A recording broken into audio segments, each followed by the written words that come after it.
Hello guys, welcome back to my channel.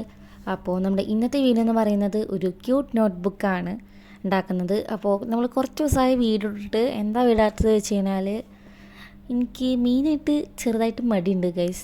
പിന്നെ എനിക്ക് രാവിലെ സ്കൂളിൽ പോകണം. സ്കൂളിൽ വന്നതിന് ശേഷമാണ് എനിക്ക് വീഡിയോസൊക്കെ ഷൂട്ട് ചെയ്യാനും എഡിറ്റ് ചെയ്യാനൊക്കെ ഉള്ള സമയം കിട്ടുള്ളൂ. അപ്പോൾ ഡെയിലി എനിക്ക് സ്കൂളിൽ പോകണം, അതുകൊണ്ടാണ് കേട്ടോ ഞാൻ വീഡിയോസൊന്നും അധികം ഇടാത്തത്. അപ്പോൾ നമുക്ക് നേരെ നമ്മുടെ വീഡിയോയിലോട്ട് പോവാം. ഫസ്റ്റ് തന്നെ നമ്മൾ കുറേ A4 ഷീറ്റ് എടുത്തിട്ടുണ്ട്. ഞാൻ ഫുള്ള് ടോട്ടൽ 15 A4 ഷീറ്റ് എടുക്കുക. എന്നിട്ട് എല്ലാ A4 ഷീറ്റും നടുവെന്ന് ഇങ്ങനെ മടക്കി കൊടുക്കുക.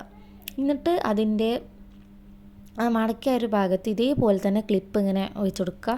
വുഡൻ ക്ലിപ്സ് അല്ലെങ്കിൽ പേപ്പർ ക്ലിപ്സും ഇല്ലെങ്കിൽ നമ്മൾ അയലിലൊക്കെ ഇടുന്ന ആ ഒരു ക്ലിപ്സില്ലേ, ആ ക്ലിപ്പ് യൂസ് ചെയ്താൽ മതി. എൻ്റെ വീട്ടിൽ അതില്ല, അതുകൊണ്ട് ഞാൻ ഈ വുഡൻ ക്ലിപ്പ് എടുത്താണ് കേട്ടോ. അപ്പോൾ ഫസ്റ്റ് തന്നെ എന്നിട്ട് നമ്മൾ അതിൻ്റെ സൈഡിൽ കൂടെ ഫുള്ളായിട്ട് ഫെവിക്കോൾ ഇങ്ങനെ തേച്ച് കൊടുക്കുക. അത് നിങ്ങൾക്ക് ഇതിൽ കാണുമ്പോൾ മനസ്സിലാവും എങ്ങനെ തേക്കേണ്ടതെന്ന്. എന്നിട്ട് ഇത് ഒരു മണിക്കൂറെങ്കിലും ഫെവിക്കോൾ തേച്ചിട്ട് ഉണക്കാൻ വെക്കണം. അല്ലെങ്കിൽ നമ്മുടെ പേജൊക്കെ വേഗം ഇങ്ങനെ വിട്ടു പോരും കേട്ടോ. ബുക്കിൻ്റെ പേജൊക്കെ വിട്ടു പോരും. 1 മണിക്കൂർ കഴിഞ്ഞ് കഴിഞ്ഞാൽ 1 മണിക്കൂറെങ്കിലും കഴിഞ്ഞ് വെക്കണം. അപ്പോൾ എന്നിട്ട് അത് കഴിഞ്ഞാൽ നമ്മുടെ ബുക്കിൻ്റെ പേജ് സെറ്റായിട്ടുണ്ടാവും. നമുക്ക് ഫ്രണ്ട് കവർ ഉണ്ടാക്കാം. അപ്പോൾ ഞാൻ അതിന് വേണ്ടിയിട്ട് ഒരു സേർലാക്കിൻ്റെ ഡപ്പയാട്ടോ എടുത്തിട്ടുള്ളത്. ഇത് അതിന് കറക്റ്റായിട്ട് തോന്നി. ഇതേപോലെ 3 പീസ് വെട്ടിയെടുക്കുക. എന്നിട്ട് ചെറിയൊരു A4 ഷീറ്റിന് പീസ് എടുത്തിട്ട് ഫെവിക്കോൾ തേച്ചിട്ട് ഇതേപോലെ ഒട്ടിച്ചു കൊടുക്കുക. പിന്നെ ഞാൻ വേറൊരു A4 ഷീറ്റ് എടുത്തിട്ട് നമ്മുടെ ഈ ഒരു ചട്ട, അതായത് ഒരു ഫ്രണ്ട് കവർ ഫുള്ളായിട്ട് ഞാൻ കവർ ചെയ്തെടുത്തിട്ടുണ്ട്. ശരിക്കും ചാർട്ട് പേപ്പർ വെച്ചിട്ടാണ് കവർ ചെയ്യുന്നത് നല്ലതാണ്, പക്ഷേ എൻ്റെ ഒരു ചാർട്ട് പേപ്പർ ഇല്ല, A4 ഷീറ്റ് മാത്രമാണ് എന്നുള്ളൂ കേട്ടോ. എന്നിട്ട് നമ്മൾ 2 സൈഡിലും ഫെവിക്കോൾ വെച്ച് തേക്കുക. നിങ്ങൾ ശ്രദ്ധിക്കുക, നടുഭാഗത്ത് ഒരിക്കലും പശ തേക്കരുത്. പശ തേച്ച് കഴിഞ്ഞാൽ പണി കിട്ടും, അനുഭവമുള്ളതാണ്.